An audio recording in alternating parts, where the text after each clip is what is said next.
যারা আর কি এই আন্দোলনের বিরুদ্ধে ছিল তাদের মধ্যে অবশ্যই হয়তো এটা করছে। এটা আসলে অ্যালার্মিং, এটা ভালো হয় নাই। যেহেতু একসাথে অনেকগুলো সমন্বয়কের আইডিয়া হয়েছে, অবশ্যই এটা পরিকল্পিত হতে পারে। তবে এটা হতে পারে যে তারা নিজেরা থেকেও করছে। সামাজিক যোগাযোগ মাধ্যম হিসাবে এটা কনসার্ন আমাদের জন্য যে যেহেতু সামাজিক যোগাযোগ মাধ্যমের প্রোফাইলটাই পুরো জাতির কাছে, পুরো বিশ্বের কাছে রিপ্রেজেন্ট করে, তো সেই সুবাদে এটা আসলে অ্যালার্মিং এবং আমি ব্যক্তিগতভাবে এই ব্যাপারে কনসার্ন প্রকাশ করছি যে আসলে এটা ভালো হয় নাই এবং এগুলো হওয়া উচিত না। এবং আইটি সেক্টরে যারা আছেন তারা এই ব্যাপারটা ভালোভাবে দেখবেন বলেই আমি বিশ্বাস করি। করতে পারে এটা আসলে দেশকে নিয়ে যারা চক্রান্ত করে, দেশকে যারা খারাপ পরিস্থিতিতে নিয়ে যেতে চায়, আমি মনে করি তাদেরই কাজ। আমাদের সমন্বয়ক ভাইয়েরা ফেসবুক দিয়ে সবচেয়ে বেশি মানুষের কাছে রিচ করতেছে, সেই ক্ষেত্রে ফেসবুক থেকে যদি তাদেরকে সহায়তা দেওয়া যায় তাহলে হয়তো তাদের রিচটা যেহেতু অনেক কমে যাবে। এই কারণে মনে হয় হচ্ছে যারা আর কি এই আন্দোলনের বিরুদ্ধে ছিল তাদের মধ্যে অবশ্যই হয়তো এটা করছে। এখন সেটা হচ্ছে আওয়ামী লীগ হতে পারে, ছাত্রলীগ হতে পারে। যেহেতু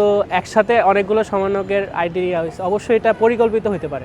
ধরে নিচ্ছে যে এটা পরিকল্পিত না, পরিকল্পিত হইলে এটা অনেক চিন্তার বিষয়। যে বিরোধী শক্তি যাদের বিরুদ্ধে আমরা আন্দোলন করলাম, তো এটা অবশ্যই একটু চিন্তার বিষয়। তবে এটা হতে পারে যে তারা নিজেরা থেকেও করছে বা তাদের পার্সোনাল কোনো রিজনও থাকতে পারে বা হতেও পারে কোনো পলিটিক্যাল রিজন। এটা এখন সার্টেনলি কিছুই বলা যাচ্ছে না। আর টোটাল ডিটেলস ইন ডিটেলস আমরা না জেনে তো কিছুই বলা ঠিক না বা অ্যাসাম্পশন করাটা ঠিক না। তবে আমি বলবো যে এই জিনিসটা দেখা উচিত বা তাদের তরফ থেকে তাদের থেকে জানলে জিনিসটা আরো ট্রান্সপারেন্টলি জানা যাবে যে জিনিসটা আসলে কি। এবং আমরা সবাই সেটাতে স্বতঃস্ফূর্তভাবে অংশগ্রহণ করছি। আমরা মোটিভেটেডও হয়েছি ফেসবুকের মাধ্যমে, একত্রিত হয়েছি ফেসবুকের মাধ্যমে। কিন্তু এটা শেষ হয়ে যাওয়ার পরে যেভাবে ফেসবুকে আপনি দেখেন 5 আগস্টের রাত থেকে শুরু করে এখনো পর্যন্ত যে ধরনের গুজব, রয়ের গুজবটা, অন্যান্য ধরনের যেসব গুজব আমরা দেখতে পাইতেছি, আসলে এটা আসলে কাম্য না। যে এটা আমার মনে হয় যে আমরা যারা পোস্ট করি অথবা মানুষের ইমোশন নিয়ে খেলতে ভালোবাসি তাদের আরও ভালোভাবে খেলা উচিত।